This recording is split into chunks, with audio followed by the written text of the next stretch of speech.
रायगडच्या रोहा तालुक्यात शिवसेना ठाकरे पक्षाला मोठा धक्का. तालुका प्रमुख समीर शेडगे यांचा पक्षाला रामराम.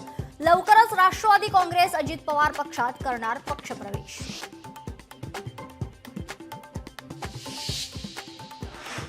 शेतकरी कर्जमाफीच्या मुद्द्यावरून प्रहार संघटना आक्रमक. कृषी मंत्री माणिकराव कोकाटे यांच्या घरासमोर करणार आंदोलन. बच्चू कडू यांच्या उपस्थितीत मशाल पेटवून करणार आंदोलन.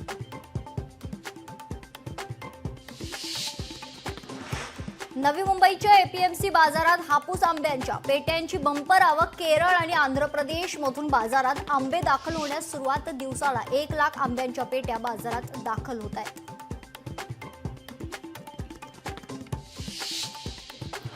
सांगोला तालुक्यात पाणी पुरवठा योजना बंद. 8 महिन्यांपासून पाणी पुरवठा बंद आहे. वीज पुरवठा खंडित झाल्याने पाणी पुरवठा ठप्प झालेला आहे.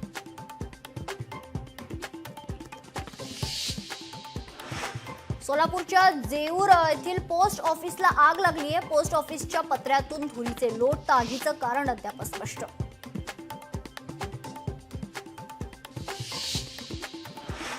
चंद्रपुरात बँक कर्मचाऱ्याने घेतली शेतकऱ्याकडून लाच. बैलजोडी जप्तीची शेतकऱ्याला धमकी देत 200 रुपयांची लाच घेतली. धमकी देतानाचा व्हिडिओ व्हायरल होतोय.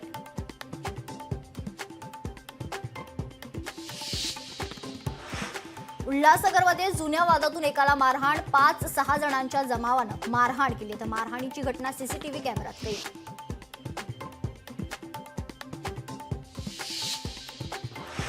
डोंबिवलीत गतिमंद महिलेवर रिक्षा चालकाकडून अत्याचार. आरोपी रिक्षा चालकाने अज्ञात ठिकाणी नेऊन अत्याचार केल्या. काही तासात पोलिसांनी आरोपीला बेड्या ठोकल्या.